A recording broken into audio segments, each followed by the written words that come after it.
সাথে আমরা পেয়েছি বিশিষ্ট টলিউডের আর্টিস্ট কাঞ্চনা মৈত্র। আচ্ছা দিদি, মডেলিং আর কাঞ্চনা মৈত্র কি বলবেন?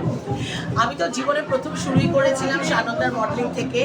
আর আমি দেবারুণ ব্যানার্জির র্যাপ মডেলিং করেছি বহু বছর।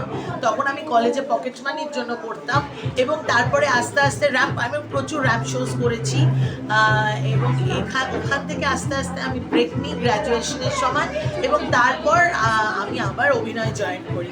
কিন্তু ওই আজকে অনেক দিন বাদে যখন র্যাপে হাঁটলাম তখন আমার পুরনো র্যাপ শোয়ের দিনগুলো, ছোটোবেলাকার দিনগুলোর কথা মনে পড়লো। তখন আমরা রিহার্সালস করতাম, টেকনিক্যালস করতাম, কলেজ থেকে ছুটি নিয়ে বলতাম খুব শরীর খারাপ, দুদিন আসতে পারবো না বলে আমরা শো করতে যেতাম। আমি NIFT শো করেছি, NIFT শো করেছি। তো ওই দিকগুলো খুব মনে পড়ে। তো আমার ভালোই লাগছে। একটু কি নস্টালজিক হলেন? হ্যাঁ, ভীষণ, একটু না অনেকটা নস্টালজিক হলাম। আর আমার মনে হচ্ছিল যে এত বছর বাদে র্যাম্পে হাঁটছি, যদিও মাঝে কয়েকটা করেছিলাম। আমি জানি না যদি তখনও এই ভয়টা লাগতো, এখনও ভয়টা লাগে যে আমার যদি পাটা মুচকে যায়, আমার যদি স্টিলেটোসটা খুলে যায়, আমার যদি ম্যালফাংশনিং হয়ে যায়, তাহলে কি করব?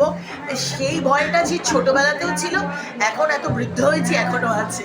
যাই হোক, উতরে গেছি, জানি না সেটা তো দর্শকরা বা আপনারা বলবেন। তবে হ্যাঁ, করতে খুব ভালো লেগেছে, এইটুকু বলতে পারি। আচ্ছা, তাসম সম্পর্কে অল্প করে। তাসম সম্পর্কে কি বলবো? এটা প্রমিতের স্বপ্ন, প্রমিতের একটা কি বল ড্রিম প্রজেক্টস, এবং এই ড্রিমটাও সব মানুষের মধ্যেই দিতে পেরেছে, মনের মধ্যে, ব্রেনের মধ্যে। কারণ মানুষ ফ্যাশন ভালোবাসে, মানুষ সুন্দর হতে ভালোবাসে এবং মানুষের ভালো থাকার মধ্যে সুন্দর থাকাটাও মানে আপনাকে কেমন দেখতে, আপনি রোগা, মোটা, ফর্সা, লম্বা, কালো, সেটা নির্ভর করে না। আপনি নিজেকে কিভাবে প্রেজেন্ট করছেন সেটা খুব ইম্পর্টেন্ট।